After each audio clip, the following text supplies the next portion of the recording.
Risma dasarnya jatuh dan tak kita mau resma di tempat yang Untuk Dude itu fokusnya masih kurang. Terus itu juga nggak sabaran aja gitu. Terapinya melalui kami latih untuk fokusnya dan latih kesabarannya. 1, 2, 3, 4, 5, 6, 7, 8. 2, 3, 4, 5, 6, 7, 8. 1, 2, 3. Oke. Untuk yang tadi itu terapi namanya. Kami terapi selama kurang lebih 1 jam every day. Jadi kami terapinya itu ada 3 macam. Jadi ada sensori, gerak, sama literasi.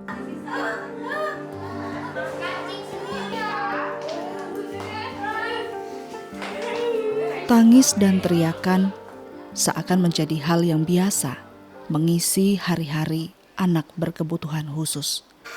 Hadir sebagai bahasa yang lahir dari keterbatasan.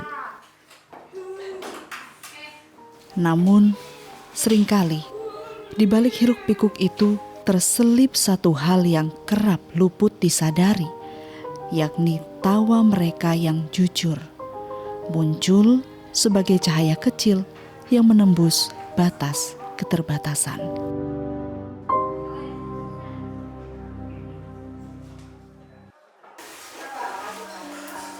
Duduk yang bagus yo. Kalau memnya duduk Oh ya, duduk. Ini nih, bangkunya Tata, Mem.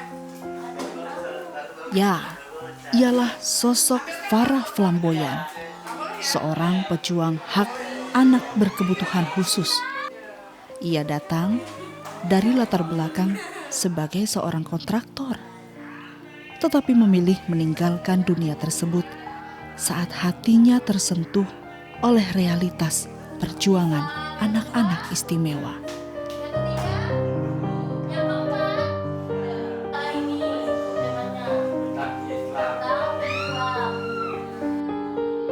Sekolah ini telah berdiri kurang lebih 18 tahun dan dari dulu kita fokus untuk penanganan anak-anak berkebutuhan khusus yang memiliki hambatan intelektual, jadi terutama kondisinya autis. Terus terang latar belakang saya mendirikan ini rata-rata kalau di seluruh Indonesia kalau ditanya orang yang memiliki dengan lembaga begini itu rata-rata terinspirasi karena dia anaknya.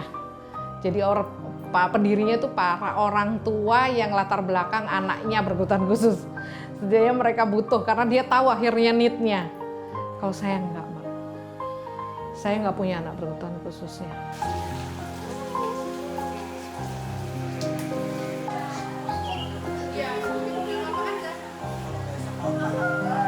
Waktu mengawalinya, motivasinya murni anak-anak. Mereka tidak bisa bilang apa yang mereka butuhkan. Orang tua pun juga tidak tahu. Sebenarnya kalau ditanya apa Bu yang dibutuhkan, nggak tahu. Kecuali dalam fase sekolah akhirnya. Ngelihat anak sekalian sekolah, kok anakku nggak sekolah. Itu yang akhirnya kok saya jadi orang tua nggak menyekolahkan. Tapi sekolah mana yang mau menerima dengan anak dengan perilaku yang khusus ini, yang tentu saja yang tidak banyak dipahami oleh orang lain.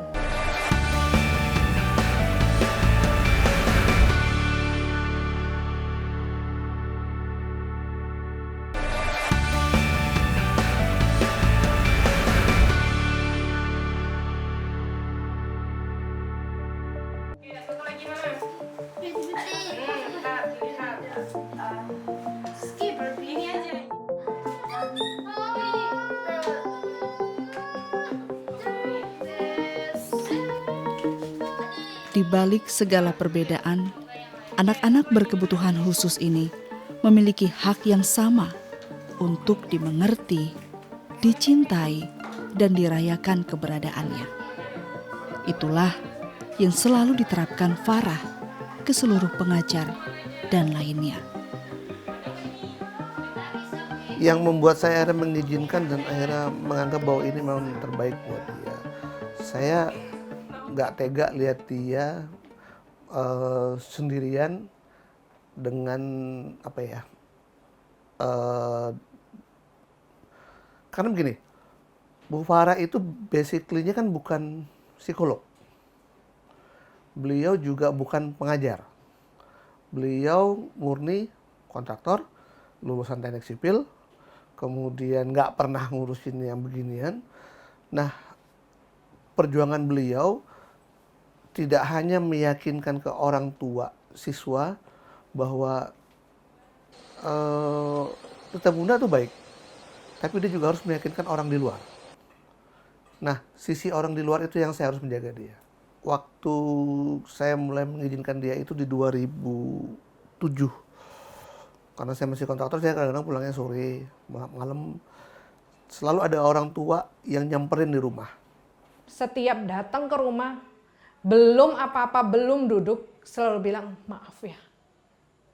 Apa yang harus saya maafkan? Mereka belum melakukan kesalahan apa-apa. Nggak ada yang harus dimaafkan. Ternyata anaknya selalu begitu masuk tanpa assalamualaikum langsung lari ke belakang. Ini nyoba segala sesuatu, bahkan ada yang piring yang pecah segala macam. Oh ini maksudnya. Dia bilang maaf di depan. Saya bilang nggak apa-apa. Bisa beli lagi kok piring. Tapi kalau anaknya luka kan kita bisa ganti. Nah ini orang tua setiap hari datang ke rumah dan setiap hari nangis. Jadi saya selalu nanya, kenapa dia nangis? Itu loh begini. Dia nyuruh saya buka sekolah. Oke, saya bilang di mana tempatnya? Di sini tempatnya. Selalu saja Bu Farah punya cara mengajak saya untuk masuk ke dalam lingkungannya. Jadi setiap saya mau berangkat, saya mau lelang proyek, saya selalu diajak sama dia. Sini ketemu sama anak-anak dulu gitu. Dan selalu ada interaksi yang terjadi sama saya sama anak-anak. Pergi dengan kondisi yang agak plong, pulang nyaman, kerjaan dapet gitu. Dan itu akhirnya menjadi sebuah keyakinan saya kayak harus dekat sama anak-anak gitu. Terus kemudian pembagian rebunya sudah dibagi. Bunda Farah sosok yang lemah lembut untuk anak-anak. Kalau untuk kami ya cukup tegas gitu.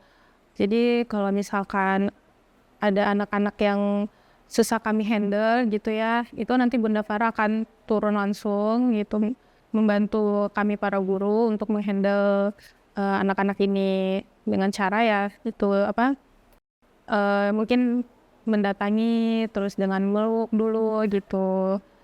Terus itu juga nanti setelah tenang baru ditanya gitu. Para orang tua anak berkebutuhan khusus berdiri teguh melawan stigma, menahan lelah, air mata, dan penilaian sosial demi memastikan bahwa anak-anak mereka tidak hanya bertahan, tetapi juga tumbuh dengan martabat dan harapan.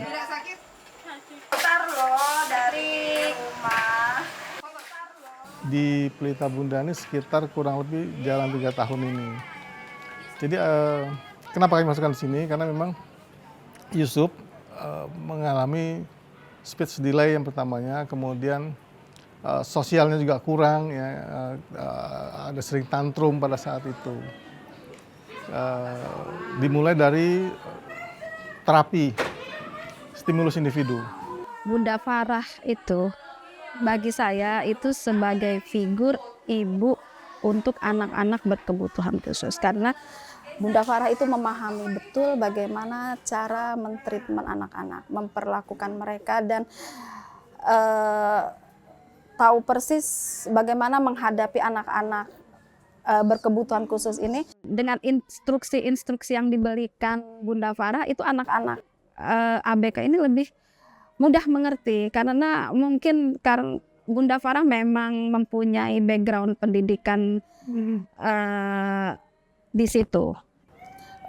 Perbedaannya jauh banget itu lonjakannya.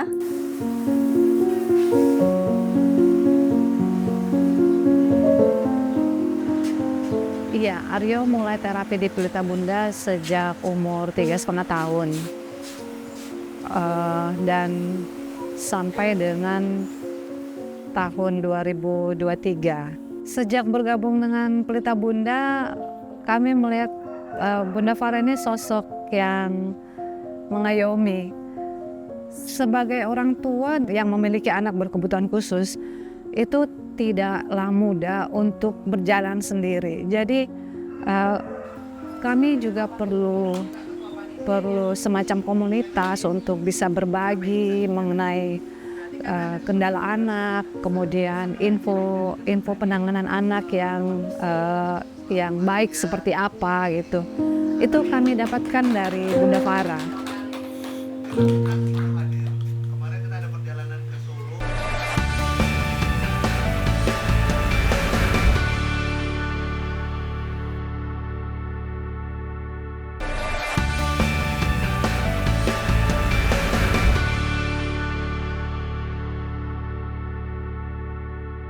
Apa kabarmu?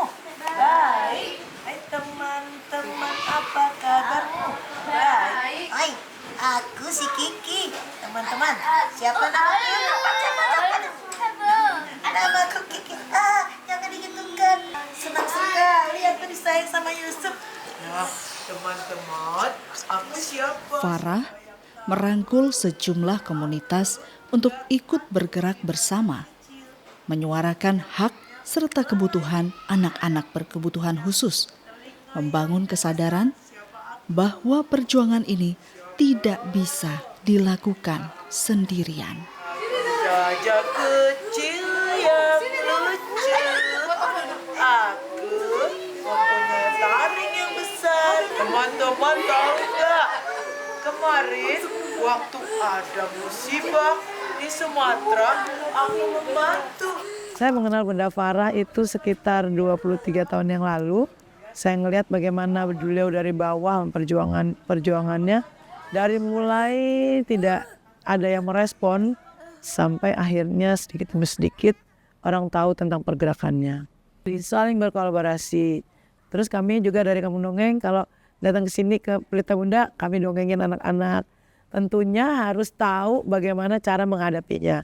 Kalau di perjuangan kami tuh ada di Forum PAUD, kemudian kita juga sama-sama di Pokja Bunda PAUD. Kemudian tapi yang banyak sekali mensupport adalah waktu itu Forum PAUD, dan teman-temannya di luar itu adalah Soleha, teman-teman Soleha. Jadi lebih kepada begini, kalau misalnya kami tidak bisa membantu pergerakannya secara detail, minimal kita bisa bantu apabila ada mensosialisasikan nih contohnya ya. Kalau misalnya ada kita ke satu tempat ternyata ini tidak ramah anak disabilitas, kami akan sampaikan seperti itu. Jadi lebih kepada kita melihat perjuangannya itu ada perjuangan kita juga. Jadi kalau kata orang namanya sahabat inklusi gitu ya. Jadi bukan dia sendiri, tapi dia didukung juga oleh keluarga. Termasuk anak-anaknya tuh semua support beliau. Secara tidak langsung mungkin iya ya. Cuman sejauh mana saya bisa melangkah bareng ibu, ya saya akan terus lanjutkan. Ya kalau memang ada waktunya ibu untuk sudah tidak melanjutkan, ya pasti akan saya lanjutkan gitu loh Pak. Karena bagaimanapun kondisinya, ada ibu atau nggak ada ibu, anak-anak tetap butuh pendidikan Mbak. Lebih ke arah tujuannya itu.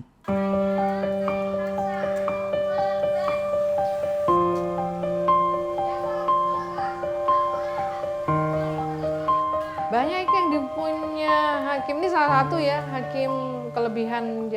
Jadi saya selalu meyakini gini, Allah itu kasih potensi orang itu 100%. Di balik kekurangan pasti akan dilebihkan yang lain. Tetap kita komposisinya 100% loh. Cuman kan bedanya kalau kita yang merasa normal, terbagi inderanya dengan banyak. 20%, pendengaran mata 20%, jadi 20% terbagi kan. Kadang-kadang menjadi tidak peka karena bekerja cuma 20%. Tapi kalau mereka kan walaupun kadang-kadang tidak paham dengan lingkungan sekitarnya, tapi dia memiliki kepekaan hati juga. Dia juga sedih dengan kondisi itu, bukan tidak mengerti.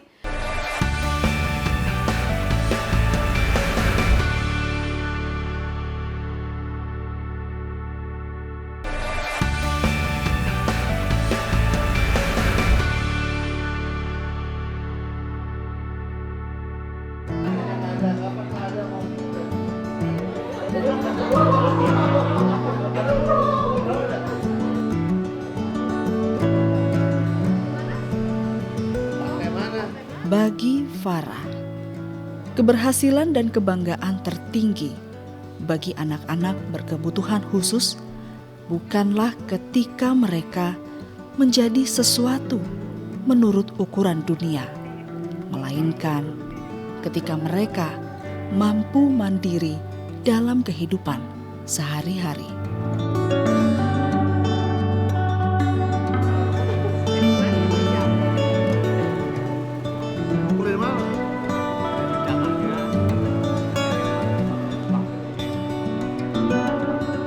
Saya sudah mulai terapi di Pelita Bunda itu tahun 2011. Waktu itu umur saya 3,5 tahun.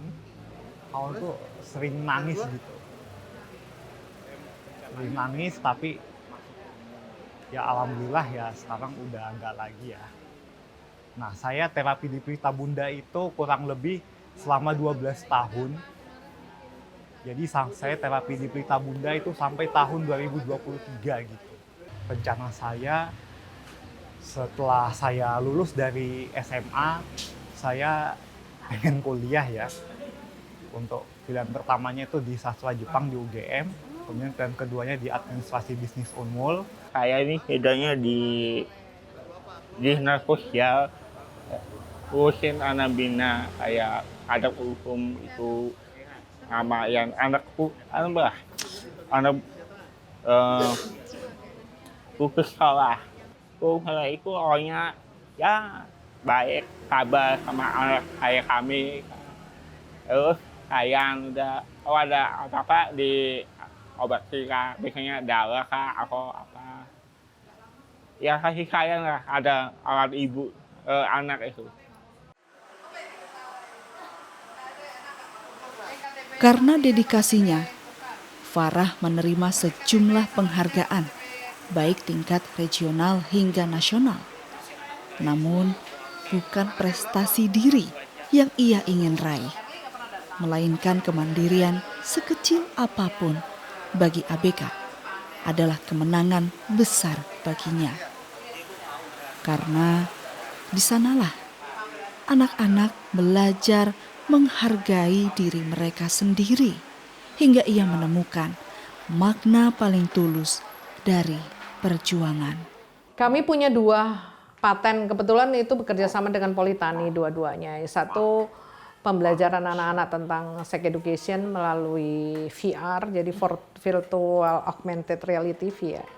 Terus habis itu pembelajaran matematika dengan di VR ya, jadi mereka tahu benar-benar ruang bangun tuh kayak apa. Kan memvisualkan anak-anak ini kan susah, segitiga yang mana, trapesium seperti apa. Nah itu kan mereka harus berada di tengahnya. Nah dibantu dengan VR, itu dibantu sama teman-teman Politani. Mereka juga ada agenda untuk penelitiannya. Kita selalu kasih masukan apa yang bisa diteliti atau bisa dikembangkan dari proses pembelajaran. Kita butuh bantuan itu.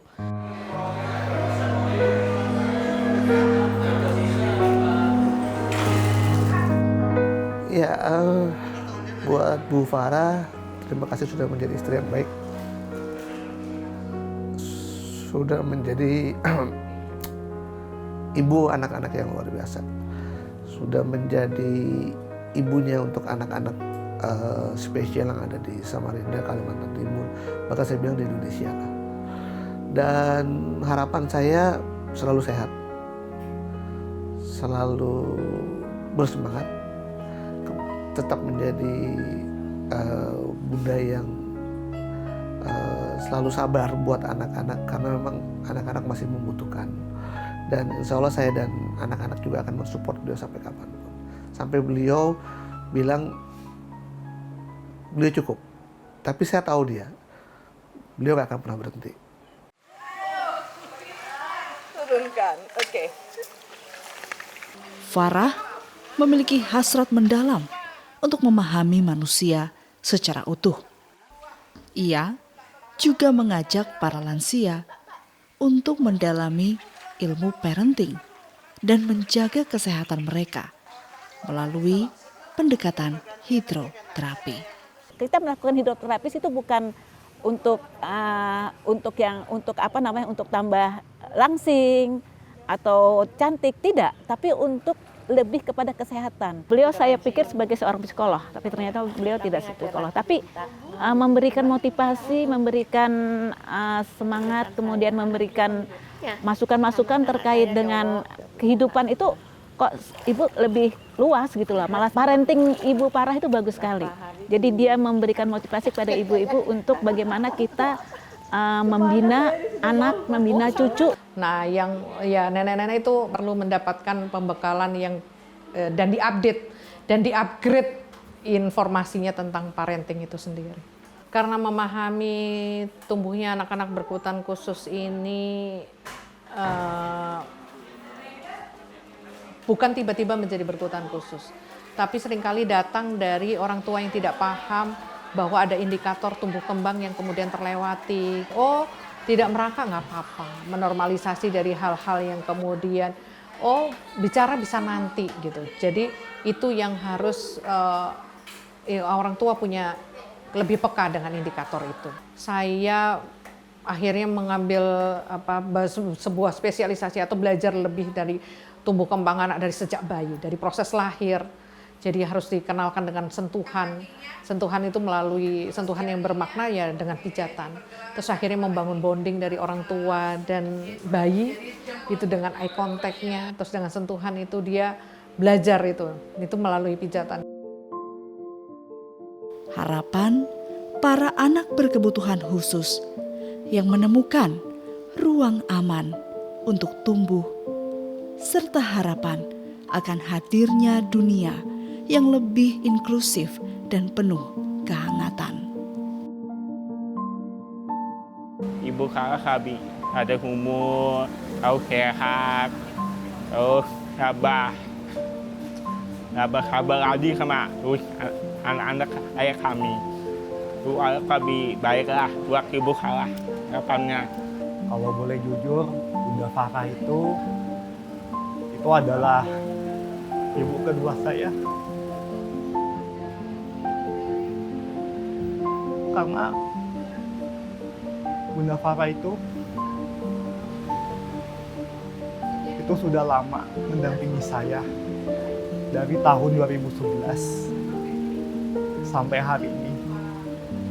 Sudah 15 tahun beliau mendampingi saya. Menerima mereka apa adanya. Memahami dia berbeda, tapi bukan untuk dibeda-bedakan.